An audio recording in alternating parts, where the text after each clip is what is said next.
அடுத்தது இது பூந்தமல்லியிலேருந்து அக்பருங்கிற சகோதரர் எனக்கு ஒரு சின்ன வீடியோ அனுப்பியிருக்கிறாரு. ஆனால் ஒரு கேள்வி மாதிரி ஒரு கேட்டாங்க, அதில் 7-8 விஷயம் வருது. இருந்தாலும் அதை 7-8 சொல்ல தான் வேண்டியிருக்கு, 7-8 பிரிக்க வேண்டியிருக்கு. ஒரே கேள்வியை தான் கேட்டிருக்கிறார்.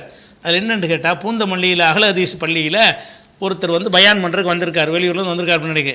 அவர் ஜின்களை பற்றி பேசுகிறார், பயான் பண்ணுறார். அந்த ஜின்களுக்கு என்னென்ன சக்தி இருக்குது தெரியுமா, அப்படியான்னு பேசும்பொழுது பல செய்திகளை ஆதாரங்களை எடுத்து காட்டுறார். அதைத்தான் அவர் அனுப்பியிருக்கார். அந்த ஆதாரங்கள்லாம் சரியான முட்டையை கேட்டுவிட்டார். அதனால் நான் உடைச்சி ஒவ்வொன்றையாக பிரித்து தான் சொல்ல முடியும். 10 ஆதாரம் காட்டினாங்கன்னு சொன்னால் 10ஐயும் நான் விவரித்து தானே பேசணும். அந்த மாதிரி என்ன செய்கிறாருன்னு கேட்டால், அதாவது ஜின்களை பொறுத்த வரைக்கும் என்னென்னா செய்யும் தெரியுமா அப்படின்னு ஒரு பேசும்போது சொல்கிறாரு, ஆட்களை கடத்திக்கிட்டு போயிடும் ஜின்னுக்கு எப்படிப்பட்ட விஷயம்னா, மனுஷன் என்ன செய்யும், வரும் ஒரு ஆளை பிடிக்கலன்னு சொன்னால் ஆளை தூக்கிட்டு போயிடும், எங்கே இருக்கான்னு தெரியாது, தேடி கண்டுபிடிக்க முடியாது, ஜின்கள் வந்து மனிதர்களை கடத்தி விடும் அப்படின்னு நானாக சொல்லவில்லை, நபி தோழரையே கடத்தியிருக்கிறது, ஆத்தண்டிக்கான ஹதீஸ் இருக்கிறது அப்படின்னு சொல்லிட்டு ஒரு செய்தியை அவர் சொல்கிறார். அதை கேளுங்க. அப்படியே கடத்திட்டு போகக்கூடிய இந்த விஷயமும் ஜின்களுடைய பழக்கத்துல இருக்கு. இதை எப்படி சொல்றேன், சும்மா வெறுமன வார்த்தைகள் சொல்றது கிடையாது. சஹீஹான ஹதீஸ் அடிப்படையில, சஹீஹான சம்பவங்கள் அடிப்படையில் சொல்லக்கூடிய விஷயங்கள். இமாம் அல்பானி அலைஹி ரஹ்மா இந்த சம்பவத்தை சஹீஹான சனதோடு எடுத்து காமிச்சிருப்பாங்க. இதுல பொய் கிடையாது. என்ன நடந்திருக்கும் அப்படின்னா, உமர் ரலியல்லாஹு அன்ஹுடைய ஆட்சி காலம். உமருடைய ஆட்சி காலகட்டத்துல ஒரு நபர் இஷா துறைக்காக வேண்டி போயிருப்பாங்க பள்ளிவாசலுக்கு. ஆனா வீடு திரும்ப காணோம். அந்த நபருடைய மனைவி பாக்குறாங்க, நைட்டும் வீட்டுக்கு வரல, பகலும் வரல, மறுநாளும் கழியுது. உடனே அரசர்கிட்ட போறாங்க, உமர் கிட்ட போறாங்க. சொல்றாங்க, உமரே என்னுடைய கணவர் பல நாளா காணல, என்ன பண்றது? அதுக்கு உமர் சொல்லியிருப்பாங்க 4 வருஷம் வெயிட் பண்ணுங்க, 4 வருஷம் வெயிட் பண்ணுங்க. 4 வருஷமும் அவங்க வரல அப்படின்னா பிறகு உங்களுக்கான அந்த இத்தா காலத்தை முடிவு பண்ணிட்டு முடிச்சிட்டு செகண்ட் நிக்கா வேற நிக்கா பண்ணிக்கோங்க. அப்ப 4 வருடங்கள் கழிஞ்சது, அந்த நபர் வர காணும். பிறகு அந்த பெண்மை என்ன பண்ணாங்க, தன்னுடைய இத்தா காலமான 4 மாதம் 10 நாட்கள் அந்த காலங்களை முடிச்ச பிறகு வேற நிக்கா பண்ணிக்கிட்டாங்க. வேற நிக்கால வாழ்ந்துகிட்டு இருக்கும் பொழுது அந்த நபர் திரும்பி வரார். நேரடியா பாக்குறான், தன்னுடைய மனைவி வேற ஒரு கணவன் வேற ஒரு நபரோட உறவுல இருக்காங்க, கணவன் மனைவி இந்த உறவுல நீடிச்சுக்கிட்டு இருக்கிறாங்க. உடனே யார் நிக்கா பண்ணி வச்சது கேட்கப்பட்டது. உமருடைய ஆலோசனை இருந்துச்சு. அரசர்கிட்ட போறாங்க. இப்ப கேட்கிறான், உமரை எதுக்காக நீங்க நிக்கா பண்ணி வச்சீங்க என்னுடைய மனைவிக்கு வேற நபரோட? அப்ப சொன்னாங்க, 4 வருஷம் வரலன்னா வேற என்ன பண்றது? 4 வருஷமா நீங்க பொண்ணோடைய பார்க்க வரலன்னா வேற என்ன பண்றது? அவங்களுக்கும் தேவை இருக்காதா? அப்ப சொல்லுவாங்க, கொஞ்சம் அரசரே கொஞ்சம் பொறுமையா கேளுங்க, நான் சொல்றேன் நடந்துச்சுன்னு சொல்லிட்டு. நான் அன்னைக்கு ஒரு நாள் இஷாவுக்காக வந்தேன். என்ன ஜின்களுடைய கூட்டம் தூக்கிட்டு போயிடுச்சு, அவங்களோட இடத்துக்கு கொண்டு போயிருச்சு. 4 ஆண்டுகள் அவங்களோடவே தான் இருந்தேன். அந்த கூட்டிட்டு போற ஜின்கள் எல்லாருமே காஃபிர் ஜின்கள், முஸ்லிம் ஜின்கள் கிடையாது, காஃபிர் ஜின்கள். அவங்களோட தான் இருந்தேன். பிறகு சமீப காலத்துல முஸ்லிம் ஜின்களோடு சண்டை போட்டுக்கிட்டாங்க. முஸ்லிம் ஜின்கள் ஜெயிச்சுட்டாங்க. அவங்களுடைய கைதிகளாக நானும் போய் மாட்டிக்கிட்டேன். அப்ப நான் முஸ்லிமான ஒரு நபருன்னு தெரிஞ்ச பிறகு எனக்கு ஆப்ஷன் கொடுத்தாங்க, நீங்க எங்களோடு இருக்கிறீங்களா இல்ல உங்க மக்களை பார்க்க போறீங்களா? அப்ப நான் என்னுடைய மக்களை பார்க்கறதுக்கு போறேன்ற ஆப்ஷன் தேர்ந்தெடுத்துக்கிட்டேன். பிறகு நான் வந்தேன். இது சும்மா கேட்கறதுக்கு நம்ப முடியாம இருக்கலாம், ஆனா சஹீஹான சனத் அடிப்படையில இந்த சம்பவங்கள் நிரூபிக்கப்பட்டிருக்கு. நம்பக்கூடிய இந்த செய்தி வந்து பைஹக்கி என்கிற நூலில், சுனனுல் குப்ராவில், பைஹக்கியில் சுனனுல் குப்ராங்கிற நூலில் இருக்கிறது. இருந்தாலும் அவர் சொல்லக்கூடிய அந்த செய்தி ஆத்தண்டிக்கான செய்திங்கிறார்ல, ஆத்தண்டிக்கான செய்தின்னு எதை வச்சு சொல்கிறார்? அது ஆத்தண்டிக்கான செய்தி கிடையாது. முதல் விஷயம் என்னன்னு கேட்டால், அறிவிக்கக்கூடிய ஆள் யாருன்னு கேட்டால் அப்துர் ரஹ்மான் இப்னு அபு லைலாங்கிறவர் அறிவிக்கிறார். அதாவது உமர் காலத்தில் நடந்த சம்பவத்தை அறிவிக்கிறவர் வந்து அந்த சம்பவத்துக்கு நேரடி சாட்சியாக இருக்கணுமா இல்லையா? அப்படி அப்துர் ரஹ்மான் இப்னு அபி லைலா தான் அதை அறிவிக்கிறார். இவர் உமர் காலத்தில் 6 வயசு, உமர் மரணிக்கும் போது இவருக்கு வயசு 6 அப்படின்னு அவரே சொல்கிறார்.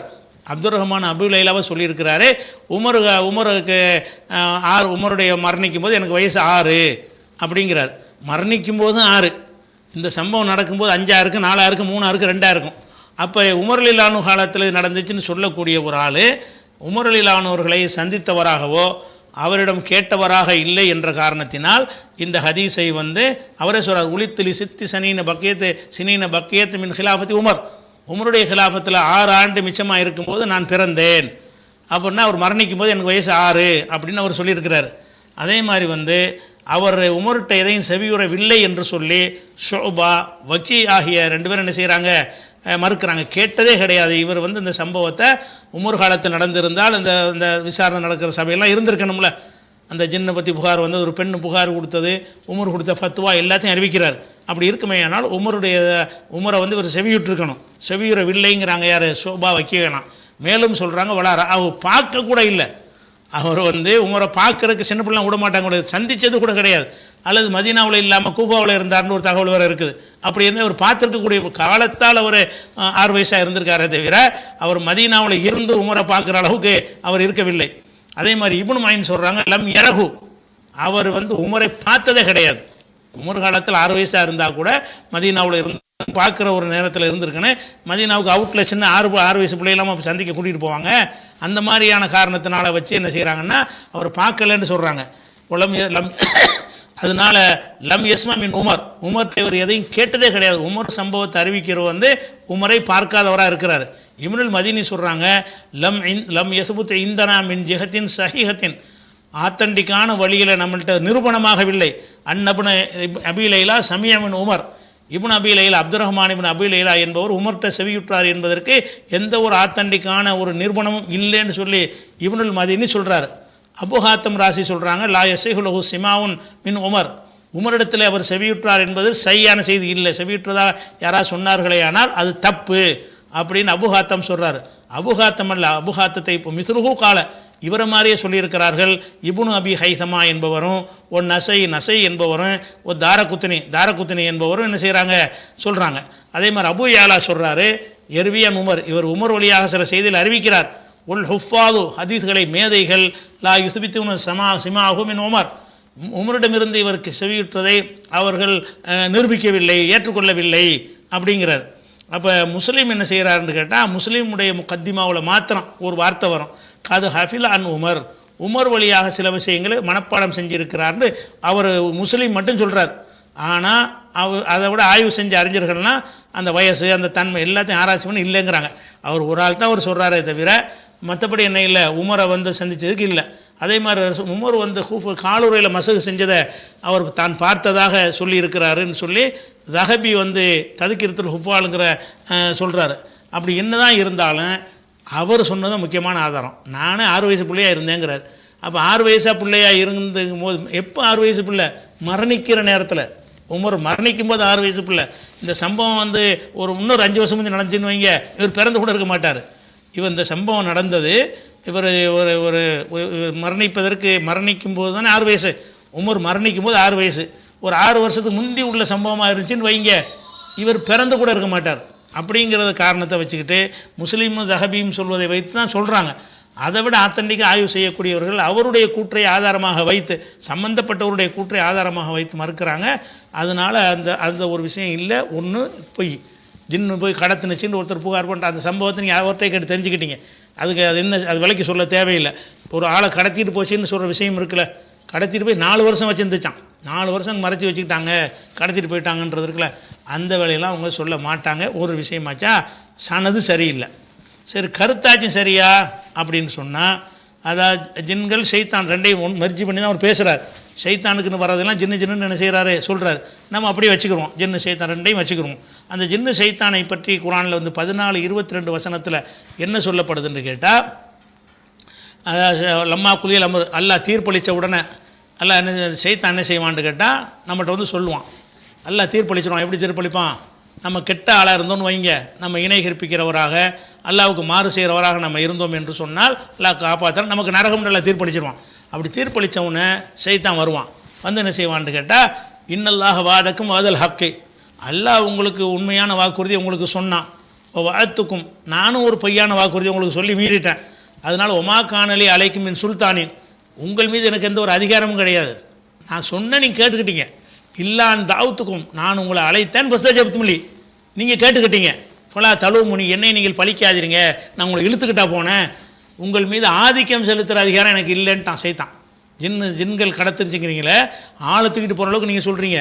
ஆனால் மறுமை நாளில் ஜின்னு என்ன வாக்குமூலம் கொடுக்குறான், ஏன்ப்பா நான் உன்னை கூப்பிட்டேன், நீ வந்து அவ்வளோதானப்பா என் வேலை, நான் உன்னை வலுக்கட்டாமல் எடுத்துகிட்டு போனேன்னா, உன் மீது தாக்கம் செலுத்தினேன்னா, ஆதிக்கம் செலுத்தினேன்னா, நான் உன்னை அழைச்சேன், நீ நான் எப்படி சொல்கிறான், உமாக்கான் அலி அலைக்கும் மின் சுல்தானின் 14-22 வசனம் இந்த ஒட்டுமொத்த சம்பவத்தையும் பொய்யாக்குது. எப்படி செய்யுது? உமாக்கான் அலி அலைக்கும் மின் சுல்தானின், உங்கள் மீது எனக்கு எந்த ஒரு சுல்தானும் பவரும் கிடையாது, எனக்கு எந்த ஒரு பவருமே இல்லைன்ட்டான். ஆளை கடத்துகிற பவர், உங்களை கையை பிடிச்சி முறுக்குற பவர், எந்த ஒரு பவருமே கிடையாது. இல்லை அந்த தாவத்துக்கும், நான் உங்களை அழைத்தேன் ஃபஸ்ட்டு ஜெப்தும், நீங்கள் பதிலளித்தீர்கள், இதை தவிர வேறு பவர் கிடையாது. நான் கூப்பிட்டேன், நம்பி ஏமாந்துட்டீங்க, நான் தான் தப்பான வழிக்கு உங்களை அழைச்சேன், நீங்கள் இதை ஏற்றுக்கிட்டீங்க, என்ன அழைக்கத்தான் செஞ்சேங்கிறான். அழைக்க தூண்ட செய்வானே தவிர இழுத்துக்கிட்டு போகிற வேலையெல்லாம் அவன்கிட்ட கிடையாது, வேறு எந்த அதிகாரமும் எனக்கு இல்லைன்னு சொல்லுவான்னு இருக்கிறது. இந்த பொய்யான செய்தி என்ன சொல்லுதுன்னு கேட்டால், ஒரு ஆளையை கடத்திக்கிட்டு போயிட்டாங்க, 4 வருஷம் வச்சுருந்தாங்கன்றது அது ஒரு பொய்யா போயிடுது. 2 வகையாச்சா. அது போக என்னன்னு கேட்டால், இதில் உள்ள விஷயம் கருத்தை எடுத்துக்கொண்டால், இந்த கருத்து இஸ்லாமிய கருத்தா? ஒரு பெண்ணுக்கு கணவன் காணா போயிட்டான், ஒரு 6 மாதமாக பார்க்குறா வரல, இவளுக்கு ஒரு உடல் தேவை இருக்கிறது, வருவானா எங்கே இருக்கான்னு தெரியவும் இல்லை, போய் காணா போயிட்டான்னு வைங்களேன். கணவன் காணா போயிட்டான், சிங்கப்பூர் போகிறேன்னு போனான், 1 மாதம் ஆச்சு, 2 மாதம் ஆச்சு, 3 மாதம் ஆச்சு, தபால் தொடர்பும் இல்லை, யார் பார்த்தவங்களும் சொல்லலை, எங்கே இருக்கான்னு தெரியவும் இல்லை, எந்த ஒரு மெசேஜும் அவன்கிட்ட வரவே இல்லை. அப்போ என்ன செய்யலாம்? இஸ்லாமிய சட்டப்படி எனக்கு என் கணவனோட உள்ள விவாகத்தை முடிச்சுட்டு எனக்கு வேறு கல்யாணத்துக்கு அனுமதி கொடுங்கன்னு கேட்கணும். அந்த உரிமை அவளுக்கு இருக்கிறது. ஒரு பெண்ணுக்கு புருஷன் ஊரில் இருக்கும்போதே குலா கேட்க அனுமதி இருக்குதே. புருஷன் ஊரில் கணவனோட வாழ்ந்துக்கிட்டு இருக்கும்போது கூட இந்த கணவன் எனக்கு பிடிக்கலை அப்படின்னு சொல்லி குலா கேட்குறதுக்கு இஸ்லாம் மனவிலக்கு கேட்குற உரிமையை கொடுத்துருக்கும் பொழுது எதுக்கு 4 வருஷம் காத்திருக்கணும்? அவள் அந்த பெண்ணை என்ன முறையிடுறாங்க, இந்த மாதிரி போயிட்டாரு, எங்கே இருக்கான்னு தெரியலை, நான் என்ன செய்கிறேன்னு கேட்டாலே என்ன அர்த்தம்? அவங்களுக்கு ஒரு இன்னொரு வாழ்க்கை தேவைப்படுது. என் புருஷன் இல்லை, நான் என்ன செய்கிறேன்னு கேட்குறாங்க. நீ 4 வருஷம் வெயிட் பண்ணு அப்படின்னு சொல்லி 4 வருஷத்துக்கு வெயிட் பண்ண சொல்லுவதுங்கிறது எந்த அடிப்படையில் சொன்னார் உமர்? இப்படி சொல்லியிருப்பாரா? சொன்னால் கூட சரியான விஷயமா? அப்படி தான் நீங்கள் ஃபத்வா அடிப்பீங்களா? ஒரு ஆள் காணா போயிட்டாருன்னா 4 வருஷம் காத்திருக்கணுமா? காணா போயிட்டான் எங்கே இருக்கான்னு தெரியலன்னா குழா கொடுத்துட்டு பிரிஞ்சுட்டு கல்யாணம் பண்ண வேண்டியதானங்க. இதுக்கு என்ன 4 வருஷத்தை எங்கேருந்து எடுத்தீங்க? அப்போ 4 வருஷம் காத்திருக்குன்னு அல்லாஹ்வுடைய ரசூல் சொன்னாங்களா? இது உணர்வு சம்மந்தப்பட்ட ஒரு விஷயம். சில பெண்கள் 40 வருஷம் கூட சும்மா இருப்பாங்க, சில பெண்கள் ஒரு 4 மாதம் கூட இருக்க மாட்டாங்க. அவங்கவுங்களுடைய தேவையை பொறுத்த ஒரு விஷயம் தானே தவிர இதில் என்ன டைம் போட்டு சொல்வது? அப்போ 4 மாதத்துக்கு 4 வருஷம் காத்திருக்கு பிறகு அதுக்கு பிறகு வந்துட்டார். அவர் வந்தோன்னு நினைஞ்சாங்களாம், வந்துட்டு என்னப்பா சரி ஒன்றும் செய்ய தேவையில்லை, அந்த குழா வாங்கி தந்த அம்மா நீ மகரை உன்ட்ட திருப்பி தருவாங்க வாங்கிட்டு போ, அதோட அதை பிடிச்சி போச்சு வணங்குதா. அந்த அம்மா வேணான்னு சொல்லிடுச்சுப்பா, நீ உன் மகரை வாங்கிட்டு போ, அவ்வளோதான். அவருக்கு தீர்ப்பளிக்க முடியுமே தவிர முதல் கணவன் திரும்பி வந்ததுனால என்ன மெட்டீரியலை பொருளை தூக்கி கொடுக்குறதுக்கு அவள் உசுரோடு இருக்கக்கூடிய உணர்வோடு இருக்கக்கூடிய ஒரு படைப்பு அவள் முடிவு எடுப்பா. நீங்கள் போய்ட்டு பொருள் மாதிரி மாற்றி கொடுத்துட முடியாது. ஏதோ பேனா பென்சிலாக மாற்றி கொடுத்துறதுக்கு என் பேனா ஒருத்தர் வச்சுட்டாருன்னா திருப்பி வாங்கி கொடுக்கலாம். இது பெண்ணு அவளும் முடிவு எடுக்கிற இடத்துல இருக்கிறான். ஒரு ஜடப்பொருள் கிடையாது, உயிருள்ள ஒரு ஜீவன். அப்போ உயிருள்ள ஜீவனாக இருக்கும்போது அவளுக்கு எந்த புருஷன் வேணும், ஒரு கணவன் தனக்கு வேணும்னு நினைக்கிறா. நம்மளுக்கு கணவனாக இருந்தால் தொலைஞ்சு போயிட்டான், சரி வேறு ஒரு கணவன் தான் அவனோட சந்தோஷமாக இருக்கணுமே அப்படின்னு முடிவெடுத்தா வாழ்ந்துக்கிட்டு இருக்காளே தவிர அதை போய் நான் வந்துட்டேன் எனக்கு தான் மனைவியாக இருந்தானே நீ ஏன்டா ஒரு நாளாக இல்லாமல் இருந்த, அப்போ இன்னும் கிடைக்காத பொண்டாட்டியை கிடைக்க வேற கல்யாணம் பண்ணிட்டு போ, அப்படி தான் சொல்லியிருப்பாங்க. அந்த ஃபத்வாவும் தப்பாக இருக்கிறது, சம்பவமும் தப்பாக இருக்கிறது, சனதும் தப்பாக இருக்கிறது, குர்ஆனுக்கு மாற்றமாக இருக்கிறது. இதை சொல்லி ஜின்னை பற்றி பயம் காட்டுறாரு, ஜின்னுக்கு அவ்வளோ பெரிய சக்தி இருக்குது அப்படிங்கிறது சரியான விஷயம். இன்னொரு அந்த ஒரே கட்டிங் தான் நான் தான் துண்டு கட் பண்ணியிருக்கிறேன். அதில் இன்னொரு செய்தி என்ன செய்கிறாருன்னு கேட்டால், நபி அவங்க தொழுதுகிட்டு இருக்கும்போது ஒரு ஜின்னு என்ன செஞ்சான், தீப்பந்தத்தை எடுத்துக்கிட்டு மூஞ்சிக்கிட்ட வச்சு எரிக்கிறதுக்கு வந்துச்சான், தீப்பந்தத்தால் எரிக்கிறதுக்கு வந்துச்சு. இப்போ இந்த ஜின்கள் சந்தித்த சம்பவம் இருக்குல்ல, ஜின்கள் குர்ஆனை பற்றி கேட்டாங்கன்னு அந்த சம்பவத்தில் ரசூலுல்லா தனியாக தொழுதுகிட்டு இருக்கும் பொழுது ஒரு ஜின்னு தீப்பந்தத்தை கொண்டு நபியுடைய முகத்தை கரிக்கிறதுக்கு வந்துச்சு. அந்த நேரத்தில் ஜிப்ரீல் உடனே ஒரு துவா ஓத சொன்னாங்க. அவரையும் துவா ஓத சொல்கிறார், ஓங்கிய ஜின்னு அடிக்க வேண்டியதானே. ஜிப்ரீல வந்துட்டார், எந்த ஜின்னு பொசுக்க வச்சு ஒரு மிதிச்சா ஜின்னு ஓடிய போயிருமா இல்லையா. அப்போ ரசூலுல்லா நினைஞ்சார், ஒரு துவாவை கற்றுக் கொடுத்தாராம். அவர் கற்றுக் கொடுத்த துவா அதெல்லாம் அவரே சொல்கிறார், அந்த வீடியோ கேட்டுருங்க. பார்க்கறதுக்காக ஜின்கள் சார்ந்த ஒரு பெரிய கூட்டம் வந்துச்சு. அதுக்கு முன்னாடி ஒரு எரிபந்தல தீப்பந்தத்தை கொண்டு ஒரு ஜின் வந்துட்டு இருந்துச்சு. என்ன எண்ணத்துல, நபியின் மூஞ்சில நான் இந்த நெருப்பை போட்டு நபியின் மூஞ்ச பொசுக்கிறேன், அழியாது பில்ல, நபியின் மூஞ்ச பொசுக்கணும்ன்ற எண்ணத்துல ஒரு ஜின் முன்னாடி வந்துட்டு இருந்துச்சு, கையில தீப்பந்தத்தை கொண்டுட்டு. ஒரு பெரிய ஜின்கள் சார்ந்த படைகள். இந்த விஷயத்தை அல்லாஹ் ரப்புல் ஆலமீன் வானவர் ஜிப்ரீல் அனுப்பி தெரிய வைக்கிறார், நபியே நீங்க ஓதுங்க. நபிக்கு தெரியல என்ன ஓதணும் கேட்டாங்க, மாக்கூல் என்ன ஓதுவேன். அப்ப ஒரு பெரிய துவா சொல்லி கொடுத்தாங்க. அந்த துவாவை நபி ஓதுனாங்க.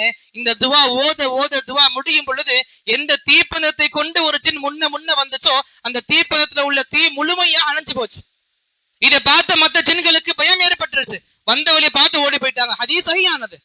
அப்ப நபியுடைய வாழ்க்கையில நபியுடைய தூக்கத்தை கூட அதை கேட்டோன்னே ஜின்கள் ஓடிவிட்டது அப்படிங்கிற மாதிரி ஒரு செய்தியை அவர் சொல்கிறார். அவர் சொல்லக்கூடிய அந்த செய்தியை பொறுத்த வரைக்கும் முஸ்னது அகமதுங்கிற நூலில் அந்த செய்தி வருது. யார் வழியாக வருதுன்னு கேட்டால் அது 2 ஆளுக்கு அதில் வர்றாங்க. முக்கியமாக வந்து ஜாஃபர் இப்னு சுலைமான் என்பவர் இதை அறிவிக்கிறார். அவரிடமிருந்து அறிவிக்கிறவர் வந்து சய்யார் இப்னு ஹாத்தம், 2 பேர். அதாவது ஜாஃபர் இப்னு சுலைமான் அறிவிக்கிறார். அவர் சொன்னதாக அறிவிக்கிறவர் வந்து சய்யார் இப்னு ஹாத்தம்ங்கிற அறிவிக்கிறார். முதல் அறிவிப்பாளர் தானே பார்க்கணும். இந்த ஜாஃபர் இப்னு சுலைமானை பொறுத்த வரைக்கும் ஃபி இஸ்னாதிஹி நல்ருன், புகாரி சொல்கிறாரு இவருடைய இஸ்னாதில் ஒரு பிரச்சனை இருக்கிறது, இவருடைய இந்த அறிவிப்பாளர் தொடரில் ஒரு பிரச்சனை உள்ளது என்று புகாரி சொல்கிறார். அதே மாதிரி வந்து ஒஹுவ மிம்மன் லா யுஹுத்தமலு தஃபர்ருதுஹு, இவர் தனியாக அறிவிக்கிறதை ஏற்றுக்கொள்ளக்கூடாது. முஸ்லீம் மட்டும் இவர் ஆதாரமாக எடுத்திருக்கிறார், முஸ்லீம் மட்டும் ஒரு ஆதாரமாக எடுத்திருக்கிறார். மற்றபடி என்ன செய்கிறாங்கன்னு கேட்டால் இவர் ஆத்தண்டிக்கான ஆள் கிடையாது. யுஹாலிஃபு பிபாலி ஹதீசிஹி, இவருடைய ஹதீஸில் ஒன்றுக்கு ஒன்று முரணாக பேசுவார் அப்படின்னு புகாரி சொல்கிறாரு. ஜஹபி மீசானில் சொல்கிறாங்க என் ஃபரிது பி அஹாதீஸ உத்தத் மிம்மா யுன்கர், முன்கர் என்று நிராகரிக்கப்பட்டது என்று கருதப்பட்ட பல ஹதீஸ்களை இவர் அறிவித்திருக்கிறாரு. இவர் மாத்திரம் அறிவிச்சிருக்கிறாரு, யார் அறிவிக்காத தனித்து அறிவித்திருக்கிறாரு என்று சொல்லி ஜஹபி மீசானில் சொல்கிறார். ஜவுசஜானி சொல்கிறாரு ரவா அஹாதீஸ முன்கரத்தன், நிராகரிக்கப்பட்ட பல ஹதீஸ்களை இவர் அறிவித்திருக்கிறார். இது ஜாஃபர் இப்னு சுலைமானுடைய ஒரு ஆத்தனிக்கான ஹதீஸ் என்பதை சேர்த்துக்கிறார். அவர் இந்த உரையில் சரியான ஹதீஸில் வந்திருக்குது. சரியான ஹதீஸை நம்ம சரதை நீ பார்த்தியா? ஜாஃபர் இப்னு சுலைமான் சரியான ஒரு ஆளா? அது மாதிரி அவர்கிட்ட அறிவிக்கிற ஆள் யாருன்னு கேட்டால் சய்யார் இப்னு ஹாத்தம் என்பவர் அறிவிக்கிற அவருடைய மாணவர். இந்த சய்யார் இப்னு ஹாத்தம் சொல்கிறான்னு கேட்டால் ஹாக்கிம் இமாமே சொல்கிறாரு ஃபி ஹதீஸி பாதுல் மனாக்கிர். ஹாக்கிம் வந்து கொஞ்சம் பலவீனமான கூட சரியான ஆள்னு சொல்லக்கூடிய ஒரு ஆள், லேசில் பலவீனம் ஆக்க மாட்டார். அவரே சொல்கிறாரு ஃபி ஹதீஸி பாதுல் மனாக்கீர், இவருடைய ஹதீஸில் சில நிராகரிக்கப்பட்ட செய்திகளும் உள்ளன அப்படிங்கிறாரு. உகைலி சொல்கிறாரு அஹாதீஸும் மனாக்கீர், அவருடைய எல்லா ஹதீஸும் முன்கரு, நிராகரிக்கப்பட்ட ஏற்றுக்கக்கூடாது அப்படின்னு உகைலி சொல்கிறார். அது மாதிரி லாஃபஹு இப்னுல் மதீனி, அலி இப்னுல் மதீனி ஒரு பலவீனமானவர் என்று சொல்கிறாரு. அஸ்தி சொல்கிறாரு இந்தஹு மனாக்கீர், இவற்றை நிறைய முரண்பட்ட மறுக்கத்தக்க ஹதீஸ்கள் இருக்கிறது. அதே மாதிரி வந்து அபுதாவுத் இமாம் கவாரீர் என்ற இமாம் சொன்னதாக சொல்கிறாரு லம் யகுல்லஹு அகுலுன், இவருக்கு புத்தியே கிடையாது அப்படிங்கிறாரு. அப்போ நான் பொய் சொல்வாருங்கிற சந்தேகப்படலான்னு கேட்கும்போது அது இல்லை, புத்தி இல்லாத ஆள் அப்படிங்கிறாரு. அது மாதிரி வந்து இதுதான் இவரை பற்றின விமர்சனம். அப்போ 2 பேரை நீங்கள் காட்டுறீங்க, 2 பேருமே பலவீனமாக இருக்கிறாங்க. பலவீனமான ஒரு ஆள் முன்கரான ஹதீஸ், நிராகரிக்கப்பட்ட ஹதீஸுகளை அறிவிக்கிற ஆள் வழியாக இது வந்திருக்கிறது. ஒரு பாயிண்ட் 1. 2வது பாயிண்ட் என்னென்னு கேட்டால் இதே செய்தி வந்து மூஜமுல் அவுசத்தில் வரும் பொழுது இப்னு மசூத் சொன்னதாக வருது. இப்போ சொன்ன ஹதீஸ் வந்து அறிவிப்பு வந்து இப்னு மசூத் கிடையாது. இதில் உள்ள சாஹிப் யாருன்னு கேட்டால் அதாவது அப்துர் ரஹ்மான் இப்னு ஹம்பஷ் அப்படிங்கிற ஒரு ஆள் தான் இதை வந்து அறிவிக்கிறார். இதை இப்போ சொன்னோம்ல, அந்த நெருப்பு கொண்டு வந்து எரிக்க வந்துச்சு, ஜிப்ரீல் வந்து துவா கற்று கொடுத்தாரு நவுது வி கலிமாத்தில்லாஹி தாமத்தி மின்சரி மா கலக்க ஓ தர ஓ பர ஓ மின்சரி மா என்சுல் மின சமாயி ஒ மின்சரி மா யாருஜு ஃபிஹா ஒ மின்சரி ஃபித்தனில் லைலி ஒன்னஹார் ஒ மின்சரி குல்லி தாரிக்கின் இல்லா தாரிக்கன் எத்துருக்கு பி ஹைரின் யா ரஹ்மான் அப்படின்னு துவாவை ஜிப்ரீல் கற்றுக் கொடுத்தாருன்னு சொல்லி இதில் வருகிறது இல்லையா. இந்த செய்தியை அறிவிக்கிற ஆள் வந்து அப்துர் ரஹ்மான் ஹம்பஷ்ங்கிற ஒரு ஆள் அறிவிக்கிறார். இதுக்கு தான் நம்ம 2 பேர் சொன்னோம், ஜாஃபர் இப்னு சுலைமான் ஒன்று, சய்யார் இப்னு ஹாத்தம் ஒன்று. இந்த 2 பேருமே சரியில்லாத ஆட்கன்று சொல்லி இதே செய்தியை வந்து அகமதில் அறிவிக்கும் போது யார் அறிவிக்கிறாங்கன்னு கேட்டால் மூஜமுல் அவுசத்து தபரானியுடைய கிதாபில் வரும்பொழுது அஹ்மது இப்னு முகம்மது என்பவர் அறிவிப்பதாக வருது. அப்துர் ரஹ்மான் இப்னு அபி லைலா தான் இதை இப்னு மசூத் வழியாக அறிவிக்கிறார். 2 பிரச்சனை இருக்குது. அதே மாதிரி முதல் அறிவிப்பாளர் வரக்கூடியவர் அஹ்மது இப்னு முகம்மதுன்னு வர்றாரு. அவர் வந்து என்ன செய்கிறாருன்ற அவர் இப்னு ஹிப்பான் மட்டும் நம்பகமானவர்ங்கிற பட்டியலில் சேர்த்துட்டு அவரே சொல்கிறாரு கான எதுகுலா ஹதீஸ் அபிஹி மாலைசம் இன்ஹோ, அவருடைய தந்தையின் பெயரால் இல்லாதையெல்லாம் அவர் சொல்லியிருக்கிறாரு. நம்பகமானவர்னு சொல்லிவிட்ட அவருக்கு எதிரான விமர்சனத்தையும் போட்டு விட்டார். அந்த ஒரு பலவீனம். இப்னு ஹஜர் லிசானுல் மீசானில் சொல்கிறாரு லஹு மனாக்கீரு, இவருக்கு முன்கரான நிராகரிக்கிற பல ஹதீஸுகள் இவர் வழியாக அறிவிக்கப்பட்டிருக்கிறது அப்படிங்கிறாங்க. ஜஹபி இமாம் சொல்கிறாங்க லஹு மனாக்கீரு, இவர் வந்து முன்கரான பல ஹதீஸுகள் இவர் வழியாக அறிவிக்கப்பட்டிருக்கிறது அப்படின்னு வந்துருச்சு. இதெல்லாம் வச்சு பார்க்கும் பொழுது இந்த 2 சம்பவம், அதாவது தீயை வச்சு பொசுக்க வந்த ஒரு விஷயம், இப்னு மசூத் வழியாகவும் அறிவிக்கப்படுகிறது, அப்துர் ரஹ்மான்கிற ஒரு ஆள் வழியாகவும் அறிவிக்கப்படுகிறது. அதில் 2 பலவீனமான ஆள் இருக்கிறாங்க, இதில் 2 பலவீனமான ஆள் இருக்கிறாங்க. அதனால் சனதில் இது ஆத்தண்டிக்கான செய்தி இல்லை. அதே நேரத்தில் இன்னொரு செய்தி இருக்கிறது. இந்த ஜின்கள் ரசூலுல்லாஹ்விட்ட அந்த இருக்கும்போது உரையாட வந்தாங்கல்ல, அந்த சம்பவம் லைலத்துல் ஜின்னுன்னு சொல்லுவாங்க. அப்போ தான் இது நடந்ததாக சொல்லப்படுது. அதை இப்னு மசூத் என்ன செய்கிறாங்கன்னு கேட்டால், அவர்கிட்ட கேட்குறாங்க. இது அஹ்மதில் வரக்கூடிய செய்தி. ஹல் சாஹிப ரசூலுல்லாஹி ஸல்லல்லாஹு அலைஹி வஸல்லம் லைலத்துல் ஜின்னி மின்கும் அஹதுன். ஜின்னுடைய இரவுங்கிறாங்கல்ல, ஜின்னுடைய இரவுன்னா ஜின்கள் ரசூலுல்லாஹ்ட்ட குர்ஆன் ஓதுவதை கேட்க வந்தாங்கல்ல, அந்த ராத்திரி தான் ஒரு ஜின்னு பொசுக்க வந்ததும் வருது. அப்போ அதை பற்றி இப்னு மசூத்தை கேட்குறாங்க, ரசூல் ஸல்லல்லாஹு அலைஹி வஸல்லம் அந்த ஜின்னுடைய இரவில் இருந்தாங்களே, ஜின்கள்லாம் சந்திச்சுட்ட, அப்போ நீங்கள் சஹாபாக்கள் யாராவது அவங்களோட கூட இருந்தீங்களா அப்படின்னு கேட்குறாங்க. அப்போ இப்னு மசூத் சொல்கிறார், மா சஹிபஹும் இன்ன அஹதுன். அந்த சம்பவம் நடக்கும்போது நாங்கள் யாருமே இருக்கலை, ரசூல்லா மட்டும்தான் இருந்தாங்க. எங்களுக்கு இது எப்படி தெரியும்னு கேட்டால், ரசூல்லா எங்களுக்கு சொன்னாங்க, நான் தொழுது கொண்டிருக்கும் பொழுது இந்த மாதிரி ஜின்கள் வந்ததுன்னு சொல்கிறாங்க. அப்படின்னு இருக்கும் பொழுது யாருமே அந்த ஸ்பாட்டில் இல்லைன்னு சொல்லும் பொழுது இந்த அப்துர்ரஹ்மான்கிற சஹாபி எப்படி அறிஞ்சிருப்பார்? அப்போ அந்த இடத்துல யாருமே இல்லை, ரசூலுல்லாஹ் சொன்னதை மட்டும்தான் அதில் இருக்குது. என்ன ஒரு ஜின் வந்தது, நாங்கள் ஓதி கொண்டதெல்லாம் கேட்டது அப்படின்னு சொல்லி, நாங்களுக்கு என்ன உணவுன்னு கேட்டது அப்படின்னு அந்த சம்பவத்தெல்லாம் சொல்லுவாங்க. அதனால் இந்த ஒரு காரணத்தினாலையும் அந்த சம்பவத்தில் உள்ளதை யார் சொன்னாலும் ஏற்றுக்கிற முடியாது. அல்லாஹ்வுடைய ரசூல் சொல்ல கேட்டேன்னு சொன்னால் தான் ஏற்றுக்கணுமே தவிர, லைலத்துல் ஜின்னுடைய இரவுங்கிற இரவில் நடந்ததாக சொல்லக்கூடிய எந்த ஒன்றுமே சரியில்லைங்கிற ஒன்று விளங்கிக்கிறேன். அடுத்ததாக என்னென்னு கேட்டால், இன்னொரு விஷயம் என்னென்னு கேட்டால், அந்த அடிப்படையான விஷயம் ஏற்கனவே சொன்னோம்ல, நான் என்னப்பா உங்களை கூப்பிட்டேன், நீங்கள் வந்துட்டீங்க, எனக்கு என்ன வேலை இருக்குது, எனக்கு சுல்தானே இல்லைன்னு சொல்கிறான்ல, சைத்தானே சொல்லிடுவான், மாக்கானிலி அழைக்குமின் சுல்தானின், எனக்கு எந்த ஒரு அதிகாரம் உங்கள் மீது அதிகாரம்லாம் எனக்கு தரப்படலை, என்னை நான் கூப்பிட்டேன் நீங்கள் வந்தீங்க, இல்லான் தாவத்துக்கும் நான் உங்களை அழைச்சேன், வஸ்த ஜப்தும் இல்லை, எனக்கு நீங்கள் பதிலளித்தீர்கள் என்பதை தவிர எனக்கு உங்களுக்கும் எதுவுமே கிடையாதுன்னு சொல்லி அந்த ஜின்னு சைத்தான்கள்லாம் மறுத்துருவார்கள் என்று அல்லாஹ் குர்ஆனில் சொன்னான்ல, அதை எடுத்து காட்டணும்ல, அந்த வசனம் இது மாற்றம். இந்த அதிகாரம் இல்லைங்கும்போது நெருப்பு கொண்டாந்து பொசுக்கிற அதிகாரம் அவனுக்கு கிடையாத.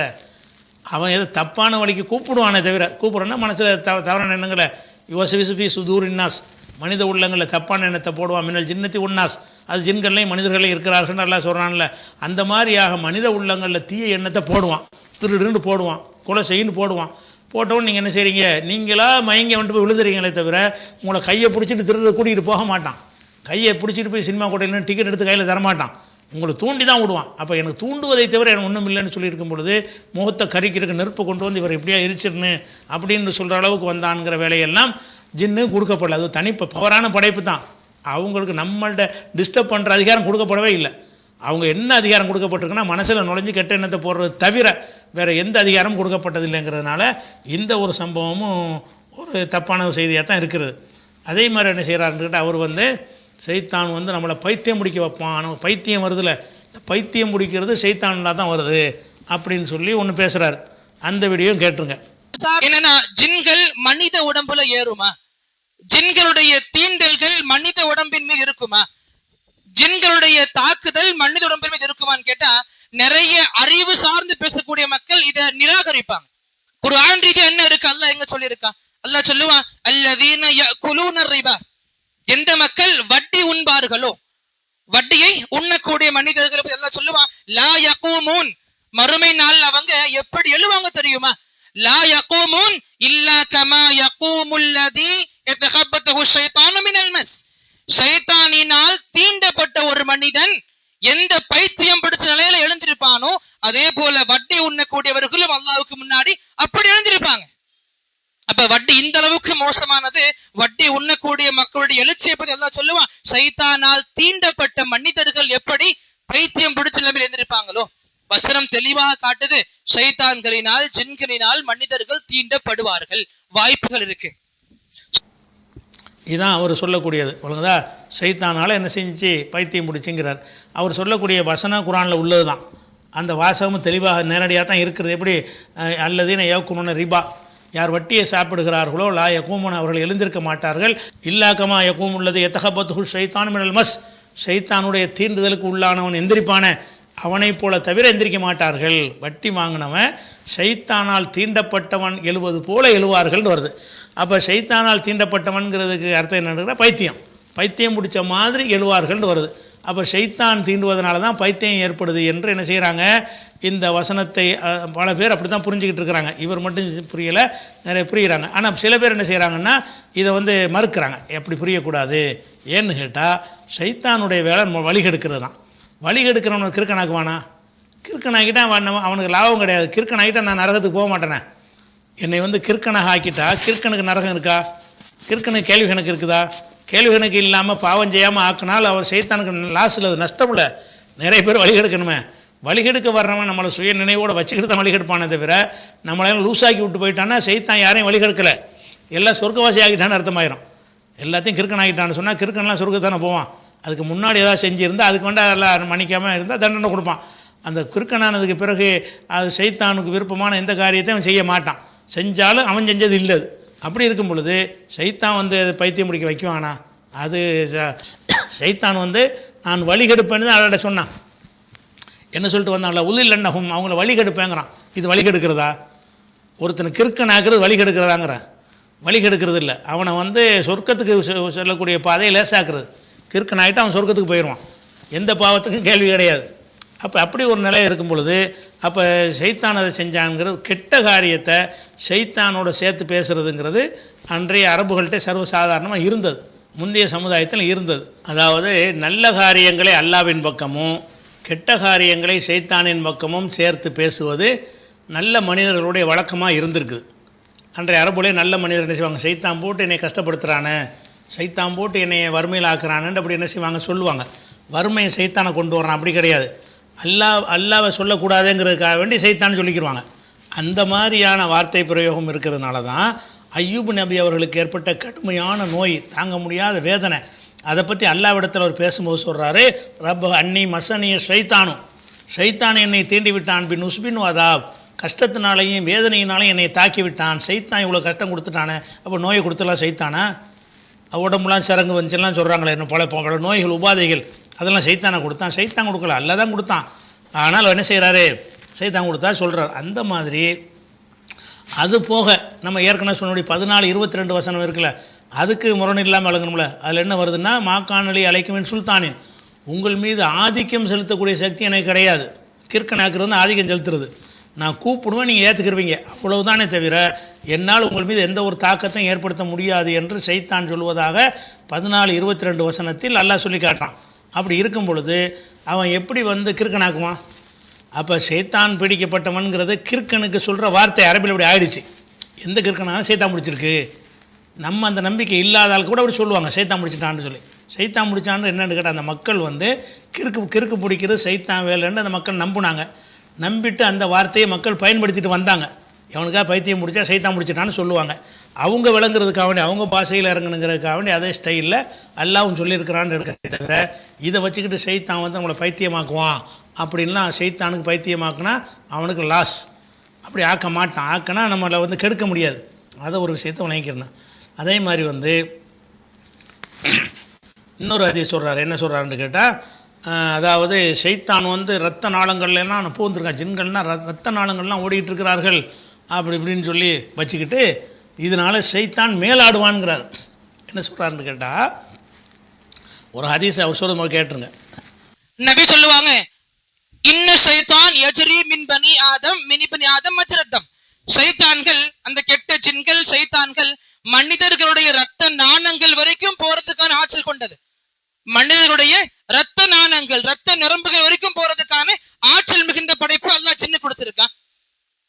இதையும் புரிஞ்சுக்க முடியல. அறிவு சார்ந்த தலீல் தான், ஆதாரம் தான் வேணும் அப்படின்னா அது அறிவு சார்ந்த விளக்கத்தையும் கொடுக்கலாம். இப்ப பொதுவா ஒரு மனிதர் இருப்பாரு, அவருக்கு பொதுவான வேற மொழி தெரியாது. இப்ப அரபி எடுத்துக்கலாமே, அரபு மொழி பார்த்து படிக்கவும் தெரியாது, குர்ஆன கூட சரளமா தெரியாது, அலிஃப் பாத்தா பார்க்காம சொல்ல தெரியாது.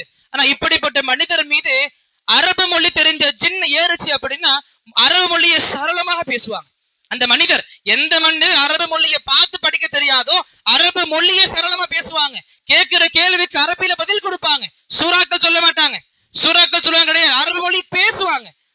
எந்த மனிதருக்கு அரபியுடைய சுத்தமான அறிவே இல்லையோ, ஒரே அடைய அரபு மொழி இவ்வளவு தெளிவா பேசுறாங்க அப்படின்னா நம்ம அறிவுக்கு அப்பாற்பட்ட விஷயங்கள், அறிவுரை விஷயம் இன்னும் சொல்றதுக்கு நிறைய இருக்குது. ஹதீஸ் சொல்கிறார், சைத்தான் ரத்த நாளங்களில் ஓதுறாண்ட ஹதீஸுக்கு ஓகே தான்.